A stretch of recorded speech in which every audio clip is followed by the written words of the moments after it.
14వ తారీఖున జనసేన పార్టీ ఆవిర్భావ దినోత్సవాన్ని పురస్కరించుకుని మా పార్టీ అధ్యక్షులు పవన్ కళ్యాణ్ గారి ఆదేశాల మేరకు పిఠాపురంలో చిత్రాడలో సభ నిర్వహణ, ఇక్కడ వచ్చిన అతిథులందరికీ కూడా అనేక సౌకర్యాలు ట్రాఫిక్ ఎక్కడ ఇబ్బంది లేకుండా, అదేవిధంగా జిల్లా ఎస్పీ గారు ఇతర అధికారులతోటి బందోబస్తు అరేంజ్మెంట్స్ అన్నీ కూడా సమీక్షించాం. కనీవిని ఎరగని రీతిలో అనే మాట కన్నా వర్తమాన రాజకీయాల్లో కొత్త ఆలోచనలతోటి ప్రజలు ఎవరు కూడా అసౌకర్యపడకూడదు. సభకు వచ్చిన వాళ్ళు, అదేవిధంగా సామాన్యులు, హైవే మీద వచ్చి వెళ్ళే వాళ్ళు ఎవరికి కూడా ఇబ్బంది కాకూడదని మా పార్టీ అధ్యక్షులు పవన్ కళ్యాణ్ గారు పదే మాకు చెప్పడం జరిగింది.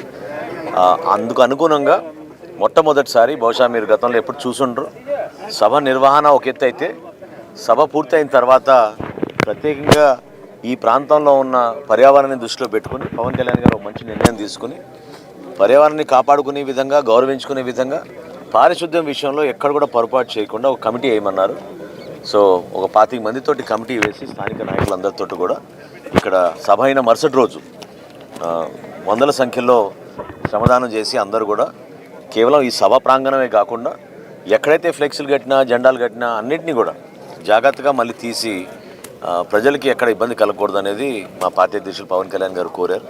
సో ఏర్పాట్ల విషయంలో కానివ్వండి, ఇక్కడ మేము ఒక టైం టేబుల్ ప్రకారంగా అన్ని ప్రాంతాల నుంచి ఎవరైతే వస్తున్నారో వాళ్ళందరూ పాల్గొనే విధంగా వివిధ నియోజకవర్గాల నుంచి, కోనసీమ కానివ్వండి, ఇటు పక్క కాకినాడలో కానివ్వండి, ఇవాళ మేము పాయకరావుపేట వెళ్తున్నాం, ఉత్తరాంధ్ర నుంచి కానివ్వండి, విశాఖపట్నం నుంచి కానివ్వండి, మన మెట్ట ప్రాంతం రాజమండ్రి నుంచి, జగంపేట నుంచి, అన్ని ప్రాంతాల నుంచి, ప్రతిపాడు నుంచి అద్భుతంగా ఆదరణ ఉంది. ప్రజలందరూ కూడా ఎంతో ఆసక్తిగా చూస్తున్నారు.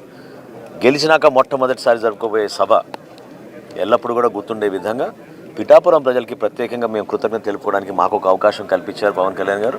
తప్పకుండా స్థానిక ప్రజలందరినీ కూడా గౌరవించుకునే విధంగా ఈ సభ నిర్వహిస్తాం. చూస్తారుగా, మీరే చూస్తారుగా.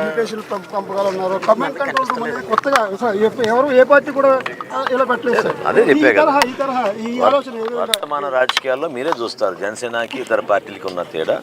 ఏ విధంగా మీ అందరం కలిసికట్టుగా సమిష్టిగా ఒక కమిట్మెంట్ తోటి మేము కార్యక్రమాలు ఏ విధంగా చేసుకుంటున్నాం మీరు చూశారు. శాసనసభ సమావేశాలు జరుగుతున్నా కూడా మా గౌరవ శాసనసభ్యులు అందరూ ఒక్కొక్కరు 2 నియోజకవర్గాలు తీసుకుని ఆ నియోజకవర్గంలో ఉన్న మా శ్రేణులందరినీ కూడా యాక్టివేట్ చేసి అందరినీ ఇక్కడ జాగ్రత్తగా తీసుకొచ్చి వాళ్ళకి భోజనాల ఏర్పాట్లు, మళ్ళీ తిరిగి వెళ్ళేటప్పుడు ఎక్కడ కూడా అసౌకర్యాలు కలగకుండా తీసుకెళ్ళడానికి అన్ని జాగ్రత్తలు తీసుకుని కార్యక్రమాన్ని విజయవంతం చేస్తాం.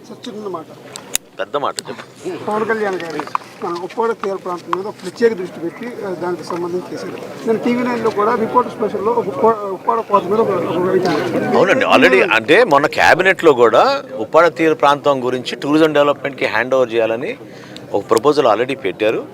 ఏదైతే తీర ప్రాంతంలో సముద్రంకి కోత గురవుతుందో అక్కడ ఆ ప్రాంతాన్ని మనం మరింత పటిష్టం చేసే విధంగా, అదేవిధంగా అక్కడ ఉన్న మన పల్లెకారులకి వాళ్ళకి ఇబ్బంది కాకుండా ఉండడానికి కోసం ఆ గ్రామాల్లో కూడా మనం అభివృద్ధి కార్యక్రమాలు చేసుకుంటూ ప్రభుత్వం నుంచి అందించాల్సిన సహాయం ఒక ఎత్తు అయితే, కార్పొరేట్ సోషల్ రెస్పాన్సిబిలిటీ కింద కూడా కొంతమంది అక్కడ భాగస్వాములు చేసే విధంగా పవన్ కళ్యాణ్ గారు ఒక కసరత్తు మొదలుపెట్టారు. తప్పకుండా రాబోయే రోజుల్లో మీరు చూస్తారు, ఈ ప్రాంతాన్ని అద్భుతమైన అభివృద్ధి కార్యక్రమాలు చేసి చూపిస్తాం. దానికి అనుగుణంగా ప్రజలందరూ కూడా ఇక్కడ ఉపాధి కల్పనలో కానివ్వండి, సంక్షేమంలో కానివ్వండి, ఎక్కడ కూడా పొరపాటు లేకుండా ముందుకు